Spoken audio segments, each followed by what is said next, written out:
Obrigado, Senhor Deus, por essa manhã, por esse dia que o Senhor está nos dando, por estarmos aqui buscando ao Senhor a Tua palavra, a Tua orientação. Obrigado porque a Sua misericórdia se renovou nas nossas vidas nessa manhã. Obrigado pelo perdão que nós temos no Senhor Jesus. Obrigado porque em Ti, ó Deus, existe esperança e em Ti está a verdade. Ajuda-nos, ó Pai, a entendermos a Tua vontade para as nossas vidas nessa manhã. É o que nós te pedimos, em nome de Jesus. Amém.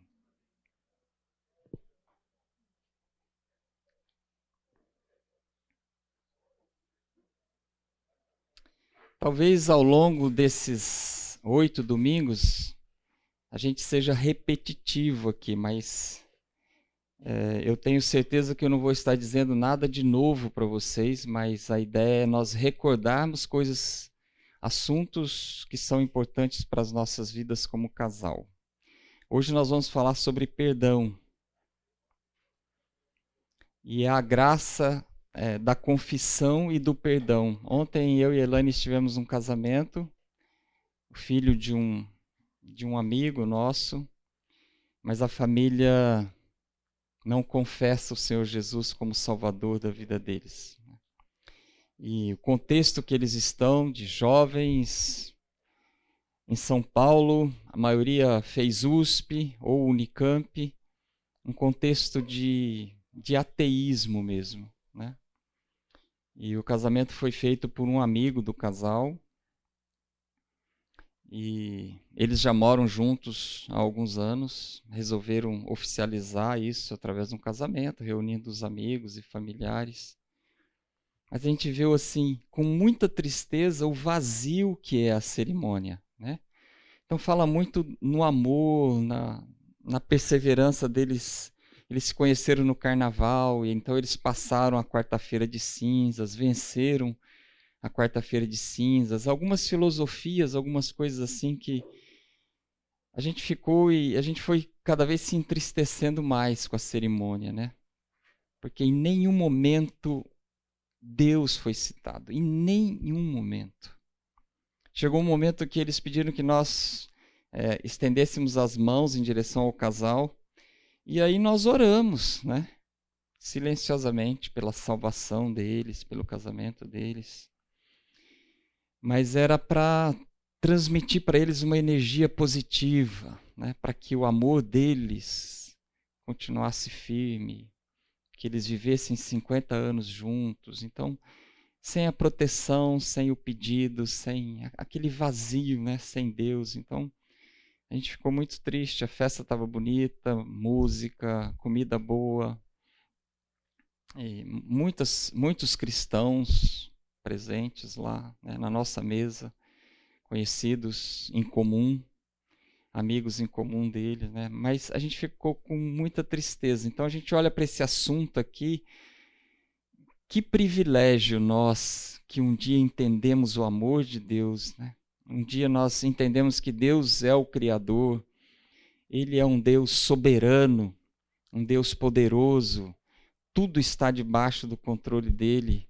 Ele é um Deus perdoador, um Deus que salva, né? Que reconcilia. E nós recebemos esse ministério, como nós vimos no domingo passado, né? O ministério da reconciliação. Então hoje nós vamos falar sobre isso. Aquela passagem de João 8:58, quando Jesus responde a uma pergunta, ele fala: em verdade eu vos digo, antes que Abraão existisse, eu sou. Então, eles estavam questionando a Jesus a respeito de: você não tem 50 anos e está falando sobre Abraão, né? Eu sou. Eu queria fazer uma pergunta para vocês. Jesus é o que para você e para o seu cônjuge?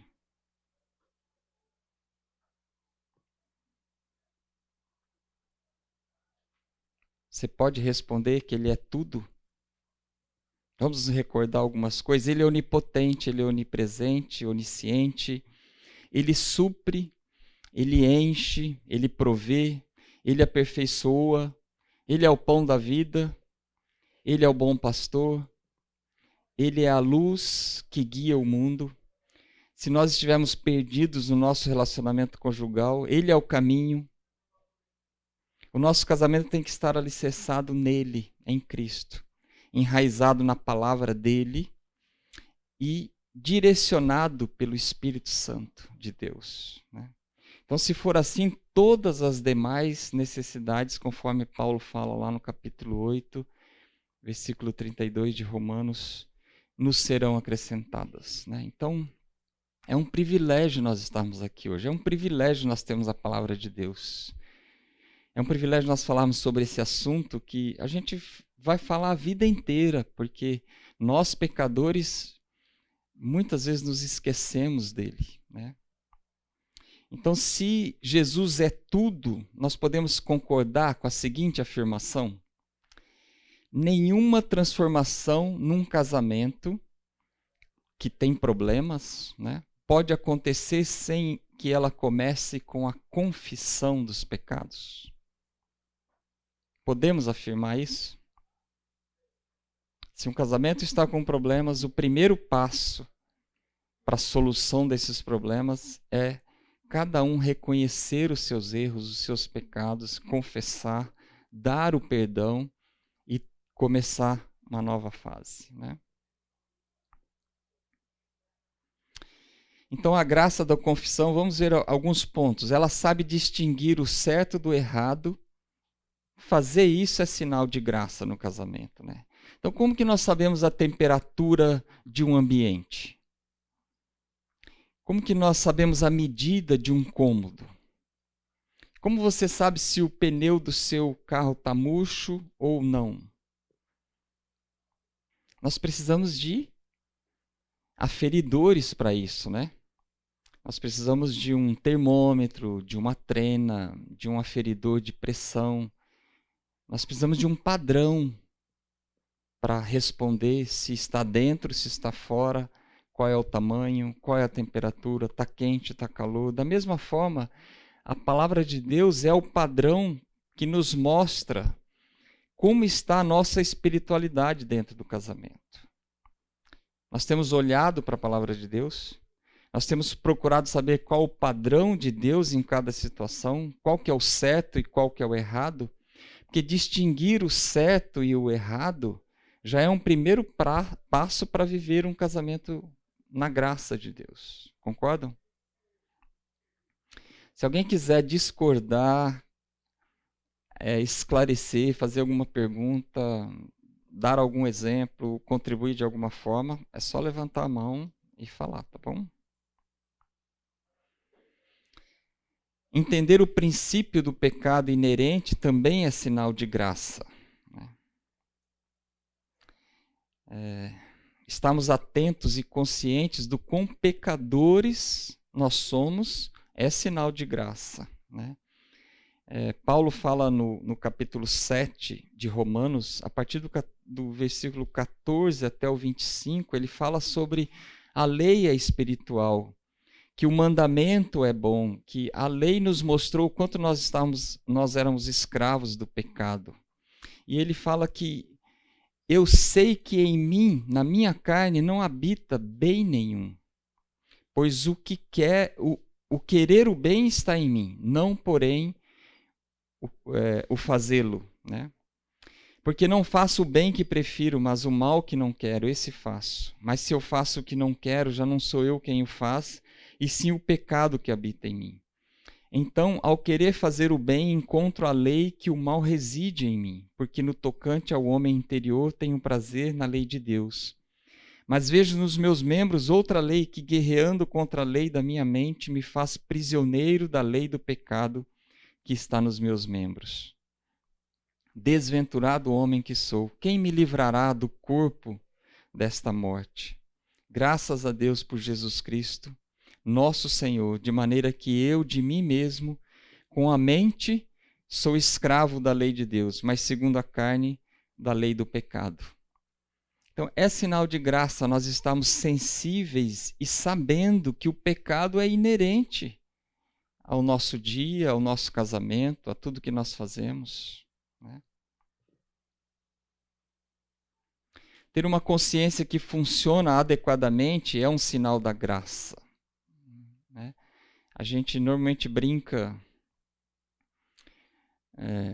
lá em casa, eu falo para a Elaine, ela fala, a hora que eu coloco a cabeça no travesseiro, ele já está dormindo. Eu brinco com ela, é uma questão de consciência, né? Consciência limpa. Mas é só uma brincadeira. Então, uns têm mais, outros têm menos facilidade para dormir, né? Mas como está a sua consciência, né? O quanto o seu coração foi endurecendo da lua de mel, do início do namoro para cá? Essa é uma pergunta que nós temos que fazer. O quanto você está se sentindo à vontade, fazendo coisas e dizendo coisas que antigamente te chocariam, te entristeceriam, te envergonhariam? O quanto você mudou nos seus atos e nas suas palavras da época de namoro? A gentileza, o obrigado, o por favor. Como que está a sua consciência diante do seu cônjuge? E quem sabe disso, com certeza é o seu cônjuge. Não somos nós aqui da igreja, não é o pessoal do trabalho, o pessoal do esporte. A gente esconde bem tudo deles, né? Ou a maioria das coisas, né? Mas o seu cônjuge sabe. Como está a sua consciência? Ela está limpa? Ela está em paz? Olhando para o seu casamento, você está satisfeito ou não no que ele se transformou? É claro que nós podemos olhar para a parte financeira. Às vezes a gente fala sobre isso em casa. A gente gostaria já de estar aposentado, eu não gostaria de estar trabalhando tanto. Mas, ou faltou inteligência, trabalho não faltou, eu sempre levantei cedo e trabalhei. Ou faltou inteligência, ou faltou oportunidade, ou Deus está querendo ensinar alguma coisa que eu não estou entendendo. Ou, ou Deus está sendo bondoso com ela, né? É que eu trabalho de casa, então não resolve isso. E ela não foi embora até agora, então acho que não é isso, né? Mas o quanto está sensível o seu coração? Ele fica entristecido, não pelo que o seu cônjuge faz, mas por onde vocês chegaram. Como está o relacionamento de vocês? Vocês estão contentes com ele? Que bom que a gente vê gente fazendo assim, né? Louvado seja Deus por isso.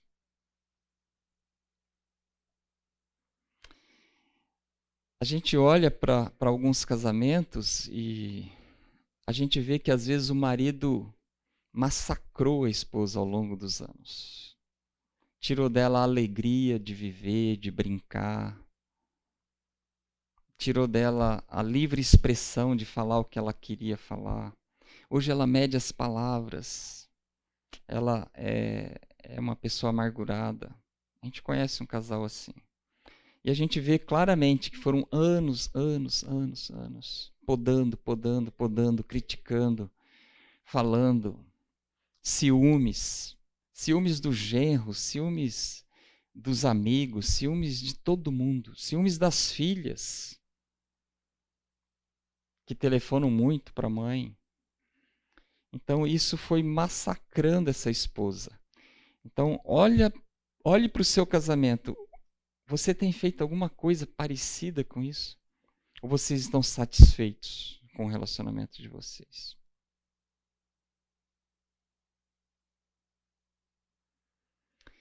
Se você fica entristecido pelo relacionamento de vocês, ainda assim há esperança. Se você estivesse adormecido, indiferente, seria mais sério. Mas se você está entristecido, é porque existe esperança.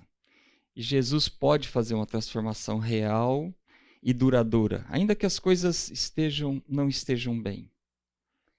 Mas se existir o desejo de ser transformado, o desejo de ter um casamento melhor, está aqui o pastor Oswaldo e Nayá, com o Ministério de Aconselhamento. Então, através da ajuda de pessoas maduras em Cristo, o seu casamento pode ser aquele casamento que você deseja que seja.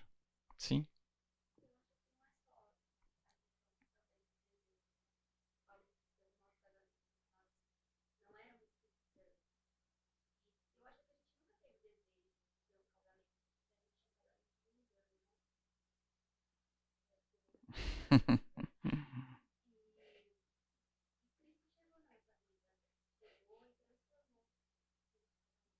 Uhum. Tá chutando aí.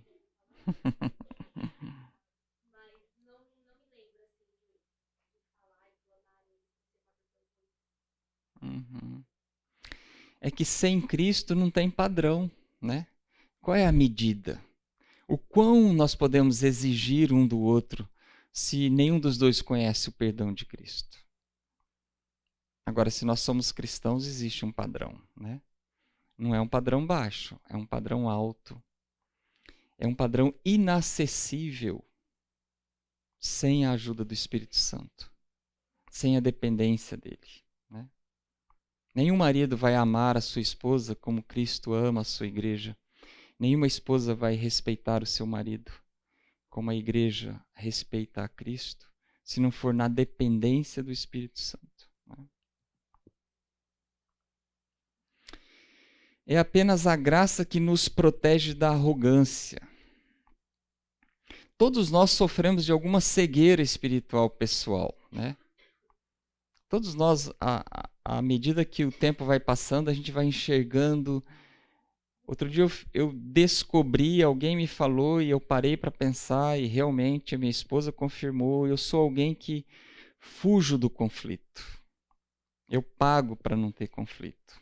E muitas vezes, a Elaine fala, não adianta empurrar o problema com a barriga, ele não vai se resolver sozinho. Você tem que enfrentar o conflito, né? Então, todos nós temos algum tipo de cegueira em alguma área, né? Então, nós não nos vemos como nós somos de verdade. Tendemos a ver as fraquezas e falhas do nosso cônjuge com muito mais nitidez, né?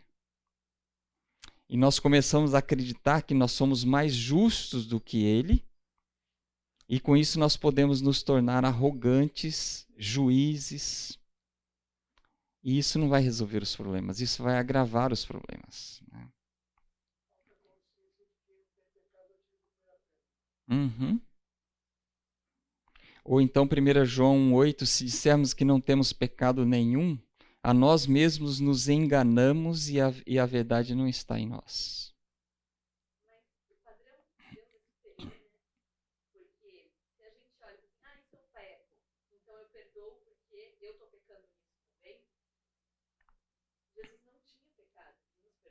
Uhum.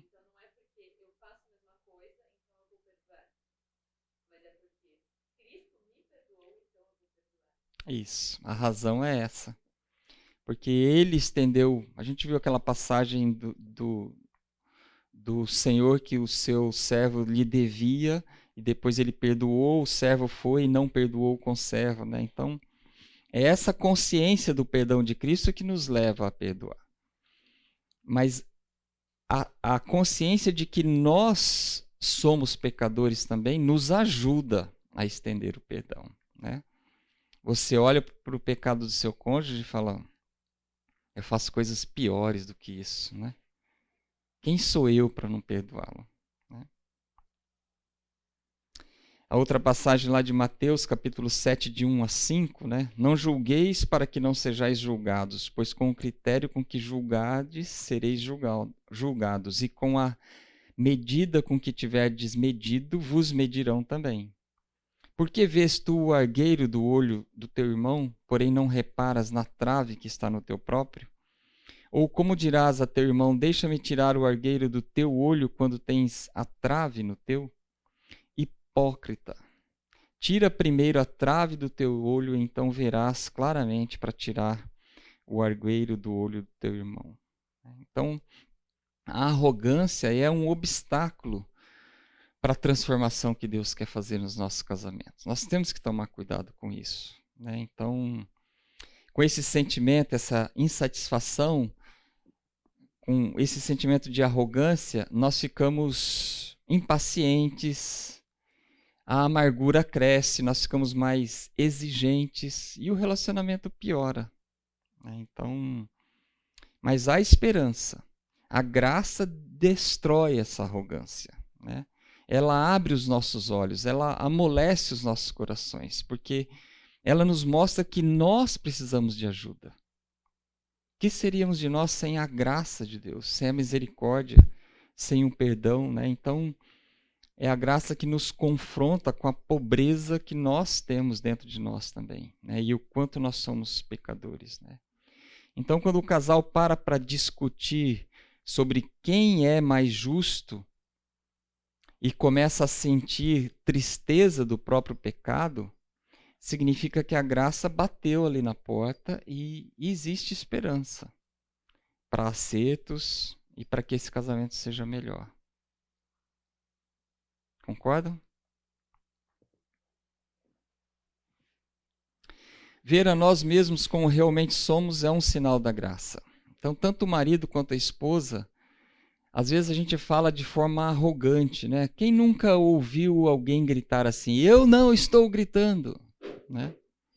Não, você está gritando, eu não estou gritando. Não, você está gritando, eu não estou gritando.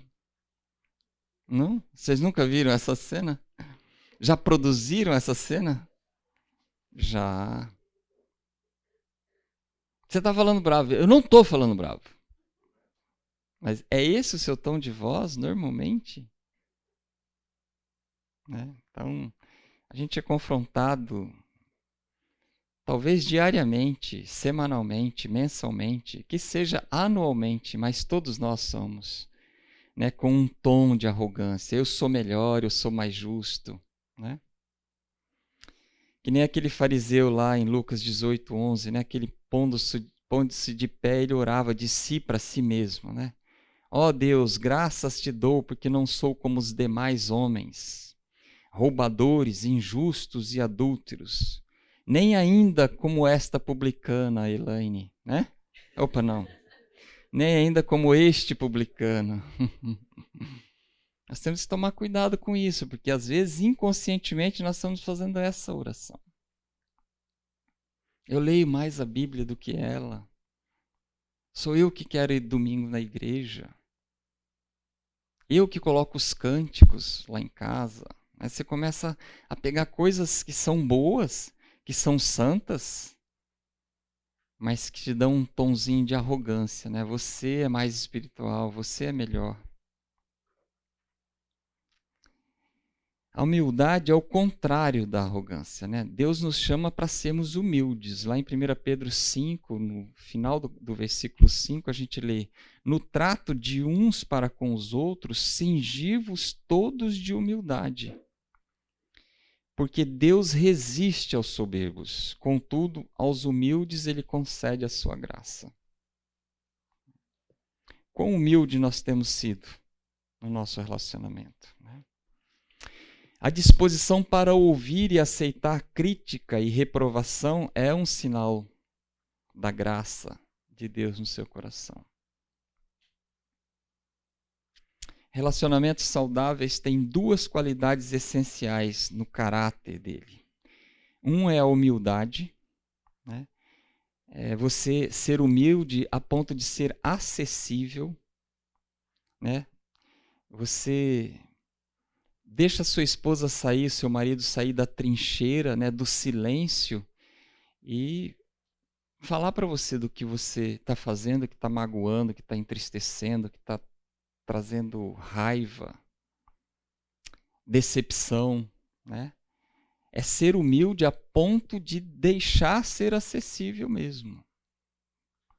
Ser criticado. Você não está em nenhum pedestal que você não possa ser criticado, né? Só existe um que é nota 10 e que nunca ninguém vai achar nele algum defeito, alguma culpa, algum pecado, né? Então, além da humildade, por outro lado, nós temos que ter coragem. Coragem para ser sincero. Muitas vezes nós queremos fugir do confronto e nós deixamos passar. Mas aquilo fica com amargura, fica com ressentimento, com tristeza. Então a gente tem que ter coragem para confrontar. Coragem para dizer para o outro o que precisa ser dito, ainda que seja uma situação desconfortável. Concordam? Vocês têm feito isso?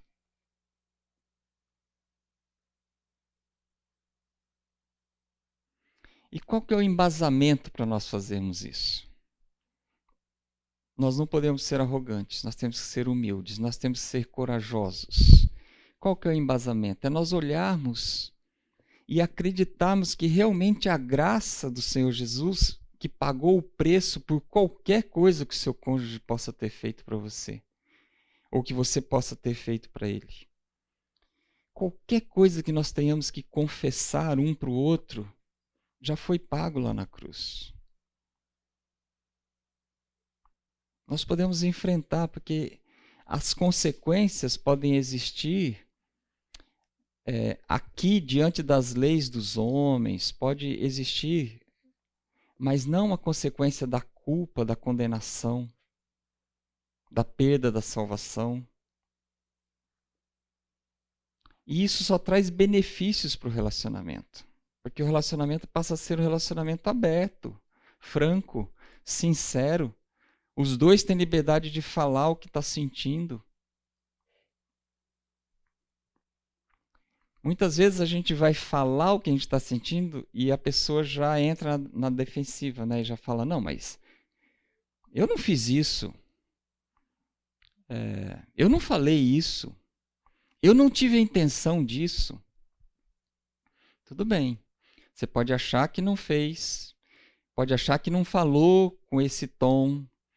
Pode não ter tido a intenção. Mas você magoou. Você entristeceu. Então, ouça. Aceite que o que você fez, ainda que com todas essas prerrogativas, chateou, magoou, decepcionou, irou. Concordam? Não acontece isso? Então nós temos que ter essa disposição para ouvir, aceitar a crítica, a reprovação e tratar isso, ainda que você não tenha tido a intenção de. Né? Alguma coisa até aqui?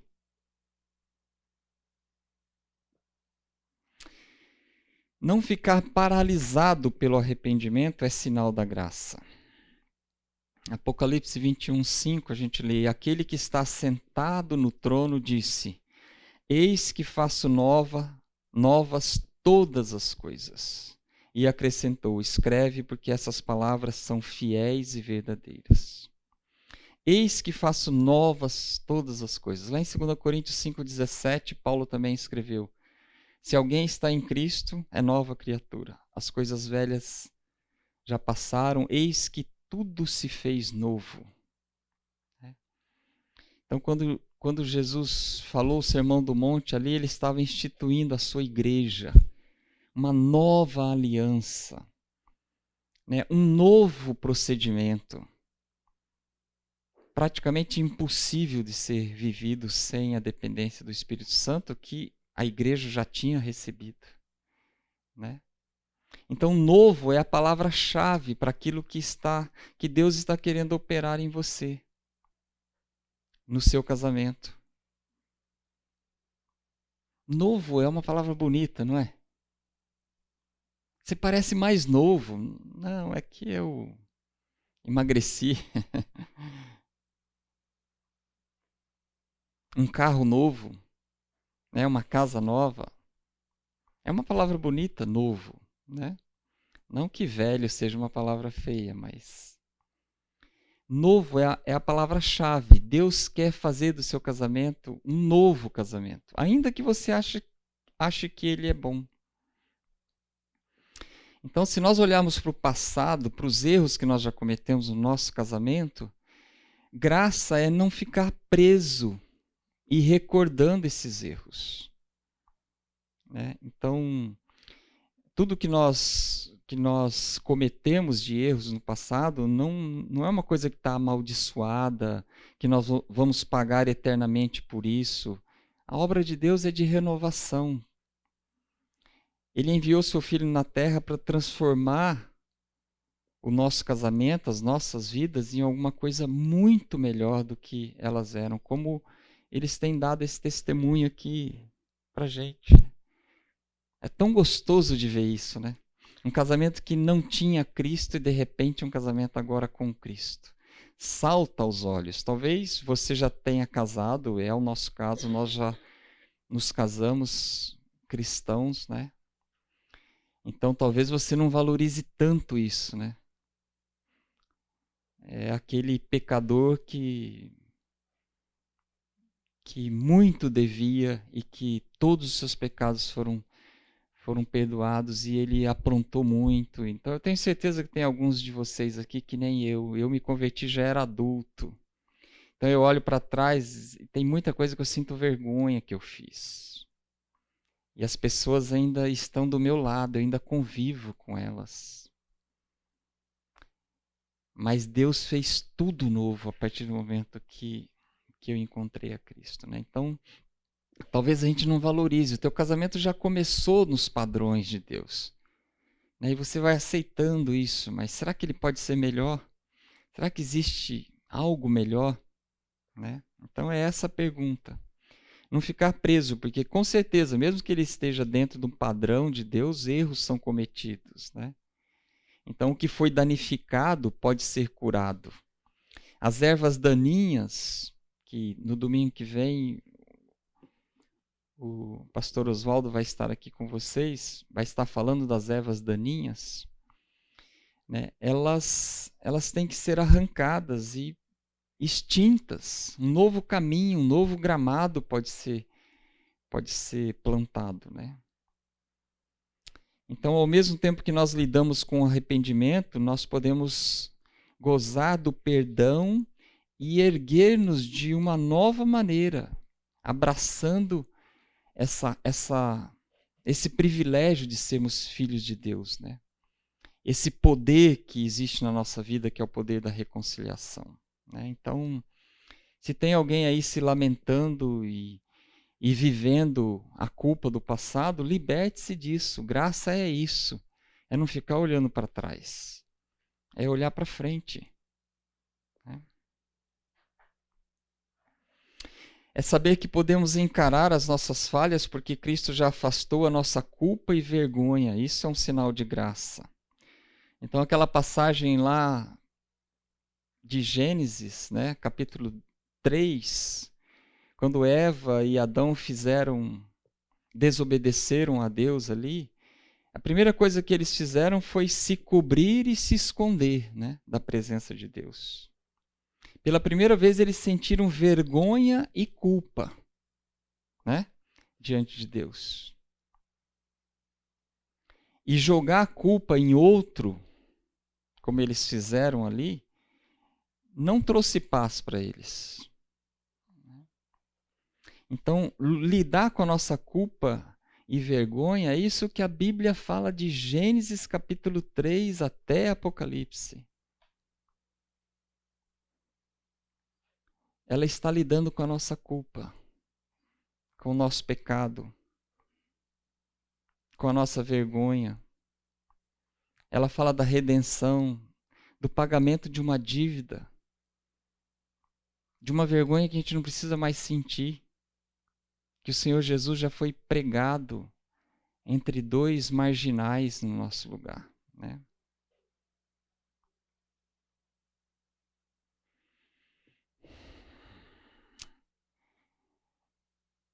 Viver debaixo dessa graça que a gente está olhando aqui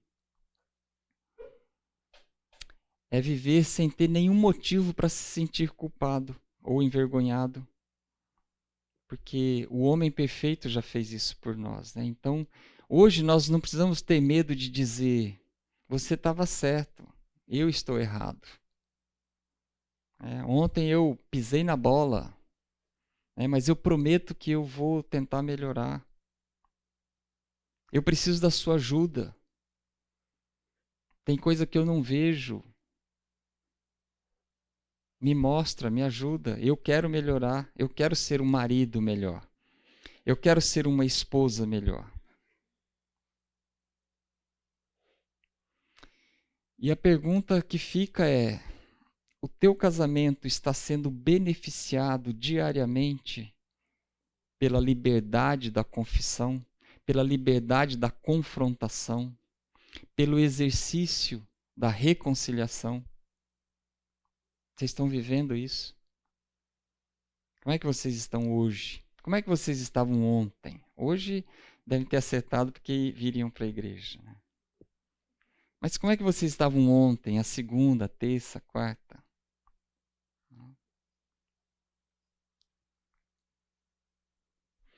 Vamos dar uma passadinha rapidamente aqui em alguns hábitos diários de um estilo de vida de confissão. Então, primeiro, seremos sinceros num espírito de amor. Então, mostrar para o outro o que está errado, em amor. Não com crítica, não apontando o dedo, mas mostrar para o outro no que o outro está errando. É um hábito que nós devemos desenvolver. Seremos humildes quando nossas falhas forem expostas. Aceitar que Deus ainda não completou a obra que Ele um dia começou em nós, né? Lá em Filipenses 1,6. Estou plenamente certo que aquele que começou a boa obra, que aquele que começou boa obra em vós, há de completá-la, né? Até o dia de Cristo Jesus. Ele vai completar, mas Ele ainda não completou, né? Então nós ainda continuaremos com as nossas falhas. Não procuraremos nos desculpar, não tentar dividir a culpa com o outro, né? Aquilo que a Marina falou domingo passado. Ainda que você seja culpado de 5% do conflito, assuma os seus 5%, né? Não tente transferir toda a culpa para o outro. Admitiremos erros sem demora. Efésios 4:26, né? Irai-vos e não pequeis, não se põe o sol sobre a vossa ira. Admita o seu erro, senta, acerta. Não precisa ficar fazendo listinha, né? Da próxima vez que a gente sentar, tem uma listinha para ser acertada. Faça isso imediatamente, não vai existir listinha. Lista negra, né? Faça a listinha só do que o seu marido quer, do que você quer que o seu marido faça na casa, né? Mas não a listinha negra, o que ele fez, que me ofendeu, o pecado, que a gente vai sentar para acertar. Ouviremos e examinaremos, né, com o objetivo de desenvolver uma compreensão maior e mais ampla dos pontos fortes e fracos do seu próprio caráter e do relacionamento de vocês. Ouvir e examinar. Isso é um problema meu, isso é um problema seu, isso é um pecado meu, um pecado seu, uma falha minha, uma falha sua. Como é que está o nosso relacionamento? Nosso casamento pode ser melhor com relação a isso, né? Às vezes a gente não sabe de algumas coisas que nós fazemos ou de algumas coisas que nós fugimos e o cônjuge nos mostra, né? Eu me lembro que logo que a gente se casou, a gente era padrinho de casamento de um amigo e nós demos carona para um outro casal padrinho de casamento também. Estávamos indo para o casamento. E no carro, não sei se a Elaine se lembra, mas eu me lembro, foi muito marcante para mim. Eu não sabia que eu era daquele jeito. Eu falei assim para o outro casal, depois do casamento, vamos comer uma pizza? Nós éramos padrinhos do casamento, tinha festa. Tinha uma mesa lá só para os padrinhos. Eu não queria ficar na festa. Então a Elaine, depois que a gente chegou em casa, ela falou, mas o que foi que você fez? Você estava querendo tirá-los da festa? Você não ia ficar na festa do casamento do Tissuda? A gente falou de Jesus para ele. E eu não percebia que eu fazia isso. Eu não queria ir em nenhuma festa. Nem de aniversário, nem de Natal, nem Ano Novo, nenhuma festa. Eu não gostava de festa, porque eu fui criado num ambiente de festa. onde meu pai bebia, os melhores amigos dele eram músicos, eu dormia embaixo das mesas, nos sofás, na casa dos outros. E meu pai bebia, depois na volta para casa, normalmente ele brigava com a minha mãe, ele batia o carro, ele dava tiro, ele brigava no trânsito. Então eu não gostava de festa, nunca gostei de festa. Então eu tenho aprendido a gostar de festa. Não consigo ainda dançar no casamento, né? Ontem eu fui chamado para dançar, mas ainda estou travado. Mas quem sabe, né? Enquanto eu ainda tiver joelho, eu consigo dançar. Então, uma coisa que eu descobri que eu não sabia que eu era assim, avesso à festa. E era uma coisa que me tornava uma pessoa antissocial. Né? Então, tem coisas que você tem que deixar que o seu cônjuge te mostre que são, às vezes não são pecados, mas são problemas que podem causar transtornos na sua vida. Né? Então, estar aberto para crítica, para isso. Né? Ouvir, examinar, parar, pensar, tentar mudar. Né? Às vezes demora 40 anos para mudar, mas tenta pelo menos. Né? Bom, continuando aqui então com os hábitos diários de um estilo de vida de confissão. Aceitaremos a confissão num espírito de encorajamento, sem julgar o outro, né? Sem querer devolver a mágoa ou a tristeza. É a bondade de Deus e a sua graça que nos encoraja ao arrependimento e à confissão. Então nós não devemos ser aquela pessoa que vai bloquear, quebrar isso. Se o seu cônjuge tem a humildade de vir confessar pecados para você, você deve aceitar isso com o mesmo espírito que Deus aceita os nossos pecados e as nossas confissões, né? Com encorajamento. Né? Em 2 Coríntios 2:7 a gente lê: de modo que deveis, pelo contrário, perdoar-lhe e confortá-lo, para que não seja o mesmo consumido por excessiva tristeza. 2 Coríntios 2:7. Então, ter esse espírito de perdão e de conforto e de encorajamento. Né? O 7º hábito: seremos pacientes, perseverantes e carinhosos diante do erro. Deus não prometeu que esse estilo de vida de confissão de pecado seria alguma coisa confortável, né? Divertida. Existe luta para isso. Uma luta entre a nossa carne e o nosso espírito. Né? Então, nós temos que ter o desejo e a perseverança de querer ser usado por Deus na vida do outro. Né? Então, não é uma coisa que vai ser fácil ter esse hábito. Ser paciente, perseverante, carinhoso, né, diante de uma confissão de alguma coisa que te machucou. Né? Não voltaremos para o passado, né? Mesmo em momentos de dor, de raiva, não trazer o assunto de novo, um assunto que já foi resolvido, ainda que ele não tenha sido esquecido, né? Deus se esquece dos nossos pecados, mas às vezes nós passamos uma vida inteira com o pecado que o outro cometeu contra a gente na nossa mente. Nós não nos esquecemos. Mas pode chegar num momento que aquele pecado não traz mais nenhuma emoção, né? Nem raiva, nem dor, nem tristeza, nem ira. Então, essa semana nós estávamos falando com alguns homens sobre o adultério, né?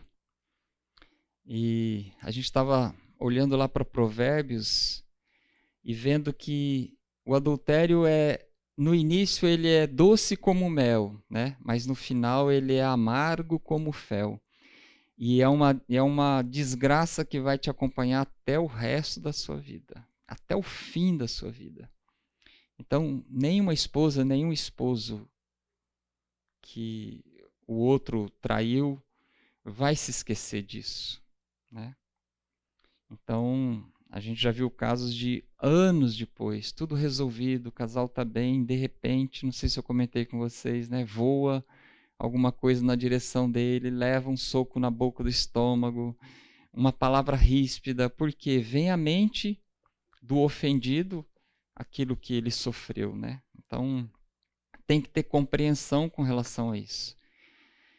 Até que a graça de Deus vai fazer com que venha à mente aquela ofensa, mas não gera mais aquele estresse, aquela adrenalina, aquela tristeza, dor, raiva que gerava antes, né?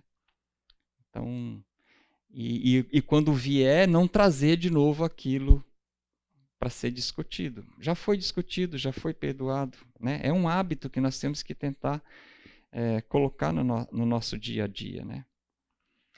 E depositaremos a nossa confiança em Cristo. Então, eu gosto muito desse hábito aqui, depositar a nossa confiança em Cristo. Eu acho que ele resume todos os outros, né? Quando a sombra da cruz de Cristo cai sobre o nosso casamento, tudo é diferente. Né? Nós não temos mais medo de se olhar no espelho e vermos o quanto nós somos pecadores.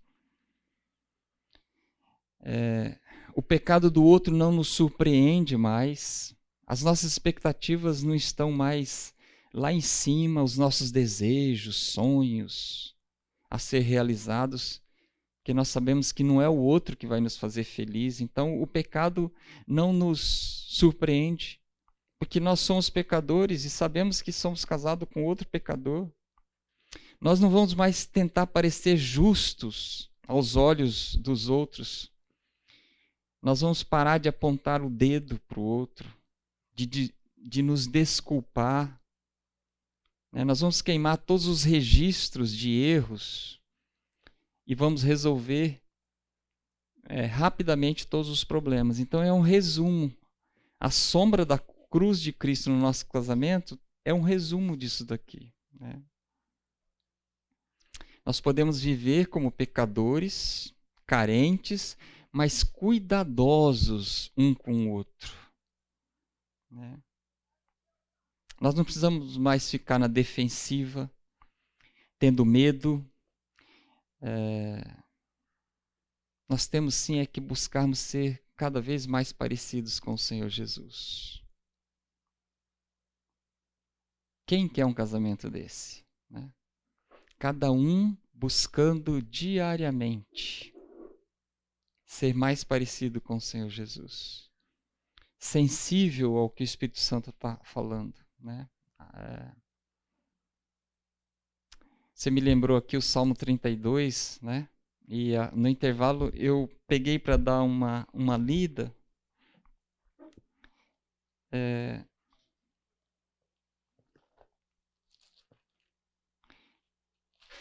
A situação diferente do início do Salmo, quando ele fala: bem-aventurado aquele cuja iniquidade é perdoada, cujo pecado é coberto. Bem-aventurado o homem a quem o Senhor não atribui iniquidade, em cujo espírito não há dolo. Quando calei os meus pecados, envelheceram os meus ossos pelos meus constantes gemidos todo dia, porque a tua mão pesava dia e noite sobre mim, e o meu vigor se tornou em sequidão de estio. Mas mais para o final, o salmista escreve assim: Tu és o meu esconderijo, tu me preservas da tribulação e me cercas de alegres cantos de livramento. Instruir-te-ei e te ensinarei o caminho que deves seguir, e sob as minhas vistas te darei conselho. Que Deus é esse, né? Que no momento que você confessa os seus pecados, Ele te instrui, Ele te mostra o caminho. A palavra dele é luz para o nosso caminho, né? Então, quem não quer esse casamento, né? Onde os dois buscam isso? Então, que no final desses 8 encontros nós estejamos mais decididos a isso, né? A ter esses hábitos, ter esse estilo de vida de confissão. E se não quisermos ir cancelando essas dívidas, ir acertando toda vez que surge a seta, se nós não quisermos fazer isso? Não, eu não estou preparado para isso, eu não sou tão espiritual assim. Nós temos que olhar e ver quais serão as consequências se não quisermos fazer isso. Porque o ímpio, aquele que não conhece o perdão de Cristo, ele não sabe, ele não conhece, ele nunca experimentou os benefícios de uma vida com Cristo, de uma vida de paz, de uma vida de perdão, né? Mas nós que já experimentamos e resolvemos não termos esses hábitos, o que nós vamos colher com a negação do perdão, né? Então a gente já leu essa passagem de Gálatas 6, de 7 a 10, que fala: não vos enganeis, de Deus não se zomba, pois aquilo que o homem semear, isso também ceifará. Porque o que semeia para a sua própria carne, da carne colherá corrupção, mas o que semeia para o Espírito, do Espírito colherá vida eterna. E não nos cansemos de fazer o bem, porque a seu tempo ceifaremos se não desfalecermos. Por isso, enquanto tivermos oportunidade, façamos o bem a todos, mas principalmente aos da família da fé. O que nós vamos escolher? Nós vamos escolher imaturidade e fracasso, né? Nós vamos nos sentir fracassados, com certeza, porque nós sabemos qual é o padrão.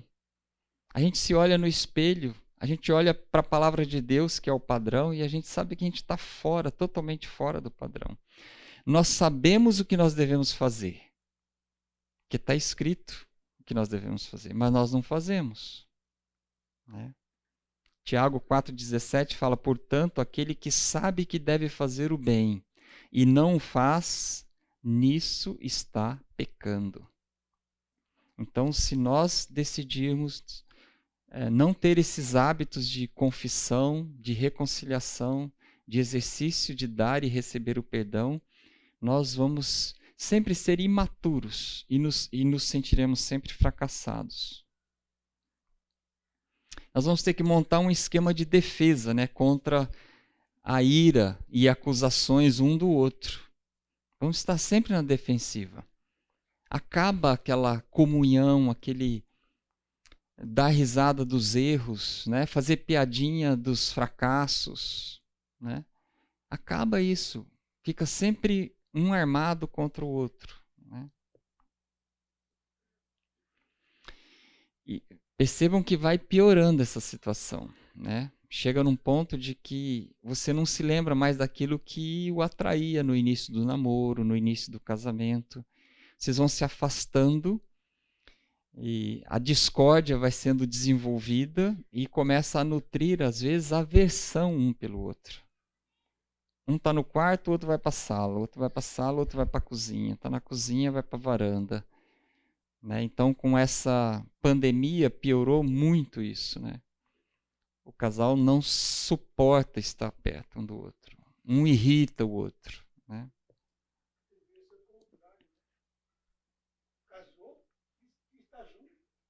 Mas não se lembra por que está junto. Entendeu? Não se lembra mais. Porque fracassou no objetivo, né? Ou então tinha um objetivo errado, né? De ser feliz e não de fazer o outro feliz, né? Sentir-se sobrecarregado. Você vai ter que se armar, se defender diariamente dos ataques, e isso é algo cansativo, isso cansa. Você fica sempre preparado, sempre vão ser as mesmas ofensas, as mesmas acusações, as mesmas críticas. Percebem a diferença de um casamento que tem como hábito a confissão diária e de um casamento que se recusa a fazer isso? Vai afundando, vai afundando, vai afundando. Às vezes o casal começa a sentir, ou um ou outro, sentir inveja de outros casais. Começa a se comparar com outros casais. E isso pode trazer uma série de problemas. A gente já viu isso acontecer numa reunião de coinonia, onde um casal compartilhou uma coisa, chegou no final da coinonia, uma outra esposa começou a acusar o marido que ele não fazia aquilo que o outro marido fazia. Eles nunca mais voltaram para a coinonia. Eles eram descrentes. Eles não sabiam o que era o perdão de Cristo. Então, se comparar com outro casal é a pior coisa que a gente pode fazer. Se comparar com outra pessoa. Ou você vai se sentir orgulhoso, soberbo, arrogante, porque você é melhor, ou você vai se sentir humilhado, fracassado, porque você é pior. Então, nós somos pessoas únicas. Nós somos pessoas amadas, escolhidas, justificadas, santificadas pelo mesmo Deus. Mas somos únicos e diferentes.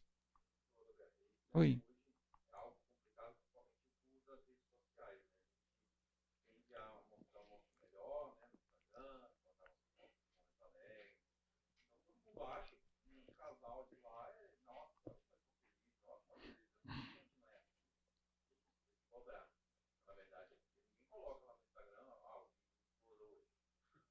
É. Queimou o arroz, só mostra aquele prato lindo e maravilhoso. Não consegui fazer a viagem, perdi meu emprego, né? Coloca a viagem na praia, na Disney, na Europa. Eu não olho o Facebook. Eu olho o Instagram de pessoas assim da minha família, se tem alguma novidade, alguma coisa e não foi colocado no nosso grupo de WhatsApp. Por conta disso, eu não estou condenando aqui quem olha, entendeu? Mas o Facebook, por exemplo, é uma venda de uma vida que você gostaria de ter, né? E que você mostra para os outros. Só a parte boa da sua vida. Então, uhum. Pode ser uma ferramenta, né? Outro dia, na nossa coinonia, um dos maridos trabalha com TI. Ele estava falando assim: olha, não culpe a internet, seria no caso. Não culpe a internet. Ele falou assim: a internet é neutra, ela não é nem de Satanás nem de Deus. Ela pode te santificar, como ela pode te condenar. Depende de como você a usa. Não culpa a internet. Ele defendeu a internet assim com unhas e dentes, né? Porque a gente estava falando sobre, a gente estava, nesse caso, era discipulado, não era coinonia, a gente estava falando sobre adultério. Nós estávamos em 4 homens. E a gente estava falando da internet, né? O quanto a internet afeta a santificação do homem, né? E ele falou, cara, vocês estão pondo a culpa no objeto. A culpa é de vocês. Vocês estão usando a internet de forma errada. Né? Então, o Facebook pode ser uma coisa muito boa, né? É, exatamente.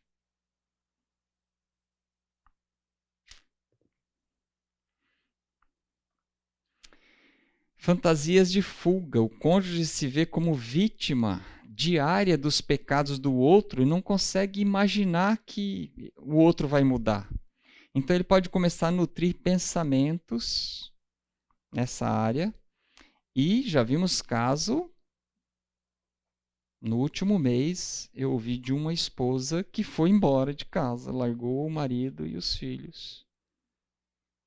Não sei porquê, não quis saber, não sei quem é. Infelizmente, da nossa igreja. Então, às vezes, não perdoa uma coisa aqui, não acerta ali, vai deixando, vai deixando, vai deixando. Não faz o que é certo, né? E chega a um ponto, às vezes, de não aguentar e ir embora. Às vezes, não é nem culpa de quem ficou, às vezes, por um acontecimento externo. Morreu alguém da família, está sentindo muito, um momento de estresse, traz isso para dentro de casa e dentro de casa, no relacionamento com o marido, não tem base, não tem suporte, não tem a rocha que é o Senhor Jesus para o outro ajudar essa pessoa, ela entra em parafuso e por conta de um problema, de uma circunstância externa, ela pode até abandonar o seu lar. É um outro caso que aconteceu. Então, as consequências são muito ruins para quem não quer ter uma vida de obediência ao que Deus está falando para nós vivermos, né? E por que que isso acontece? Por que que as pessoas não perdoam? Primeiro motivo, porque dívida é poder. Vocês concordam com isso? Existem alguns sombrios benefícios quando você convive com um pecador que não confessou suas dívidas.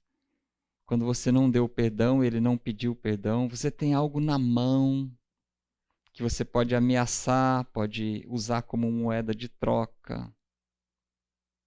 Vocês já viram isso? Pode acontecer isso? Você ter alguma coisa contra o outro é poder, é conhecimento.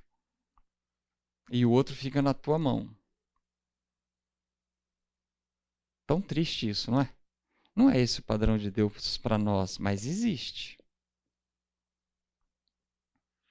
Dívida é direito, né? Após tudo que eu já tive que aturar de você, eu não tenho direito de... Ele é um bom marido, né? Mas nessa área, ele de vez em quando pula a cerca. Mas ele é um bom pai, ele é um bom marido, sustenta a família. Mas nessa área ele fracassa. Na área de bebida, na área de braveza. Ele é de família italiana, espanhola, ele é muito bravo, né? Justifica a nacionalidade, justifica o pecado pela nacionalidade, né? Falta domínio próprio, não é porque é espanhol ou italiano, né? Então, às vezes você ter na mão a dívida do outro te dá o direito de você cometer os seus pecados. Então, esse é um caminho que só leva ao fracasso do casamento. E a dívida nos coloca no lugar de Deus. É aquele lugar onde nós nunca deveríamos estar. Mas é também a posição em que cada um de nós, com certeza, já se colocou um dia. Né? De julgar o outro. Né? Nós não somos juiz do nosso cônjuge. Não somos nós que decidimos as consequências dos pecados dele. Mas é tentador nós fazermos isso. Né? Nós assumimos o papel de juiz, julgar, condenar, porque nós nos achamos mais justos e melhores do que ele. Com certeza, o perdão é um método muito melhor para nós resolvermos os nossos problemas. É a única forma de proteger o amor, reforçar a união que nós estamos construindo com a outra pessoa, de restaurar a esperança, restaurar a confiança.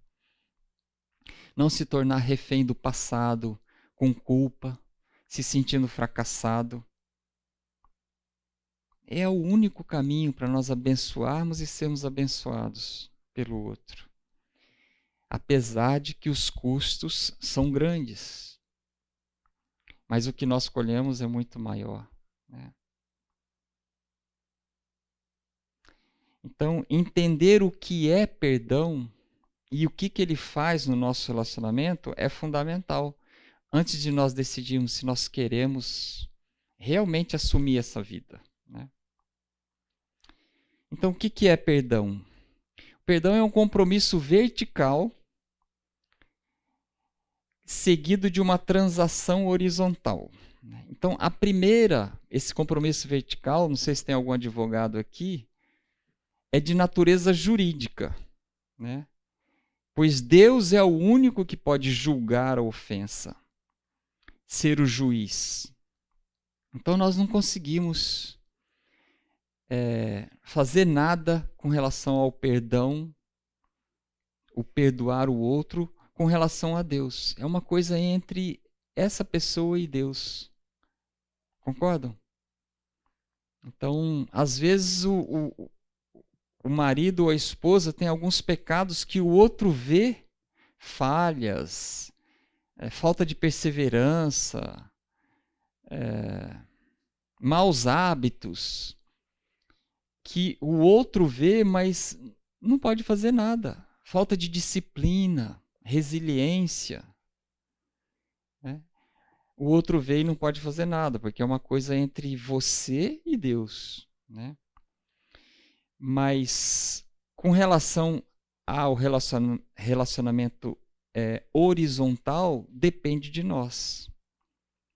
Então, nós podemos receber o perdão e nós podemos estender o perdão para outra pessoa, né? Então, o amor seja sem hipocrisia, detestai o mal, apegando-vos ao bem, amai-vos cordialmente. Essa passagem de Romanos 12 vai até o versículo 21 e ele termina dizendo assim: não te deixes vencer do mal, mas vence o mal com o bem. Então, o que é o perdão? É você primeiro entregar a ofensa que você recebeu a Deus. Entrega para Deus. Perdoa a pessoa diante de Deus. Com isso, você vai estar preparado para ir falar com a pessoa, né? Quando você entrega isso para Deus e perdoa a pessoa diante de Deus, você vai com a atitude correta, que é de graça. Você vai com graça para falar com a pessoa. E você vai com o propósito correto, que é reconciliação. Não é julgar, não é punir. Você vai, a partir do momento que você perdoou diante de Deus, você vai disposto a ser gracioso, bondoso, encorajador, né? E reconciliador, né, com a pessoa. Então, o perdão vertical libera o coração do peso da amargura, da condenação, para que você possa confortar o outro e até mesmo ser gentil com o outro. Paciente, amável, encorajador. Você que foi ofendido. É só por Deus, né? Mas é esse o padrão. Primeiro diante de Deus e depois você vai para o outro e fala: tá perdoado. Vamos em frente. Eu quero te ajudar. Não estou mais bravo, não estou mais triste. É realmente um padrão alto, né? O que o perdão exige e o que ele dá de volta? Ele é um investimento no nosso relacionamento. E ele vai trazer só coisas boas para o nosso relacionamento, né? Não só com o cônjuge, mas com todas as pessoas com quem nós convivemos. Mas ele exige humildade, né? Que nós saiamos do centro de tudo e consideramos que existe um projeto de vida muito maior do que nós, do que os nossos desejos, do que as nossas necessidades, do que os nossos sentimentos, muitas vezes. Às vezes a gente está... O homem é muito sensível, né? O ego do homem é muito frágil, né? Dizem que a mulher é o sexo frágil. O ego do homem é frágil, né? O homem tem que ser respeitado. O homem, qualquer coisa que a esposa fala, a gente se ofende, né? Então nós temos que sair desse nosso mundo que tudo gira em torno de nós e sermos humildes, falar assim: olha, existe um projeto muito maior, eu sou só parte disso. O casamento não é um fim em si mesmo, existe um propósito muito maior aqui. Eu tenho que considerar minha esposa, eu tenho que considerar os meus filhos nisso tudo, né? Então isso exige humildade. O perdão exige compaixão, né? Você ter compaixão e ver a outra pessoa lutando contra o pecado, sentindo vergonha naquele momento que ela está confessando e pedindo perdão, por ela não ter conseguido fazer o que é certo, né? Que na realidade a confissão do perdão é isso, é você admitir a culpa, que você fracassou. Ainda que você não tivesse a intenção, você fracassou, né? Então nós temos que sentir compaixão pelo outro. É uma exigência na hora do perdão. Perdão exige confiança, confiar em Deus, nas promessas de que a palavra dele é verdadeira, que ela tem que ser obedecida, que nós somos chamados a fazer o que é certo, que isso é bom. Se nós não crermos que a palavra de Deus é verdadeira e poderosa, Então exige fé, exige confiança em Deus. O perdão exige autocontrole, né? Nós temos que dizer não à amargura, não ao contar aos outros o que nós sofremos, para a mãe, para o irmão, para a irmã, para a melhor amiga. Não à vingança, né? Nós já vimos caso da esposa adulterar por vingança. E depois ela confessar, não tive prazer nenhum, não foi bom, foi ruim, pelo contrário, mas fez isso por vingança, porque o marido tinha adulterado. Para ele experimentar o que ela sentia. Então o perdão exige autocontrole, você não querer se vingar da ofensa.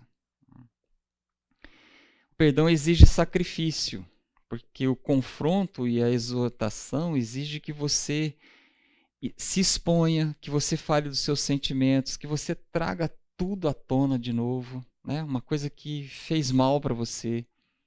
Então, é sacrifício. Você tem que estar disposto a sentar e trazer tudo de novo, e explicar e falar, né? E por último, o perdão exige memória. Nós temos que nos lembrar o quanto nós precisamos da graça e do perdão de Deus e do outro.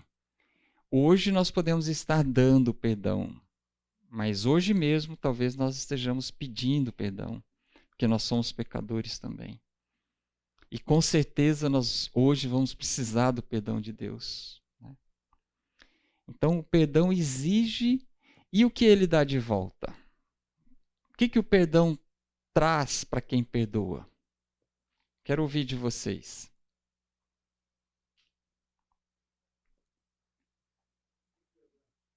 Liberdade. Quem falou?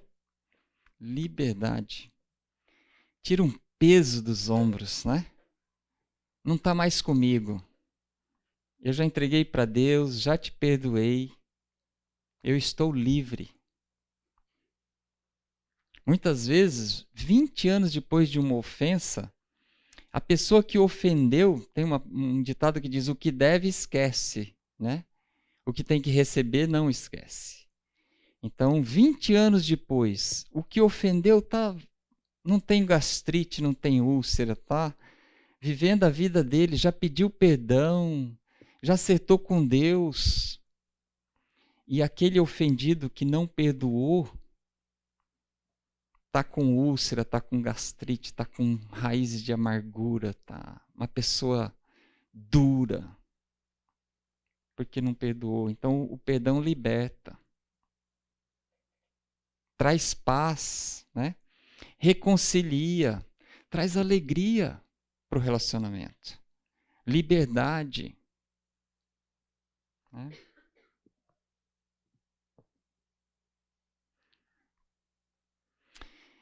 Esse hábito do perdão estimula o afeto, o apreço, a amizade. Nós deixamos de ver o nosso cônjuge como o nosso inimigo, né? Exercitar o perdão produz paciência, paz, descanso, porque nós procuramos fazer aquilo que Deus quer que nós façamos e nós sabemos que devemos fazer. Apesar de pecadores, a reconciliação vai fazer do nosso casamento um relacionamento muito mais forte do que se ela não estiver presente. Então, eu espero que vocês tenham um bom domingo. Se alguém tiver alguma pergunta, alguma crítica, alguma coisa para compartilhar, mas eu quero desafiar vocês a fazerem do exercício do perdão. Se tem alguma coisa que está te incomodando, ainda que o seu cônjuge não saiba, confesse. Se livra disso. Tenha paz com Deus e com o outro. E se tem alguma coisa que está te perturbando que você não perdoou, se ajoelha diante de Deus, confessa seus pecados a Ele, se lembra de tudo que Ele tem feito por você e todos os perdões que Ele tem te dado. E perdoa, né? Alguma pergunta?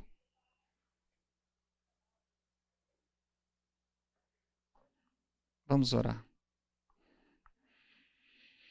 Obrigado, Senhor Deus, porque em Cristo nós somos perdoados. Obrigado porque em Cristo nós somos santificados, justificados. Um dia seremos glorificados, ó Pai, e habitaremos com o Senhor para sempre. Ó Deus, obrigado porque nós temos a oportunidade de experimentar isso aqui na terra, obedecendo a Tua palavra.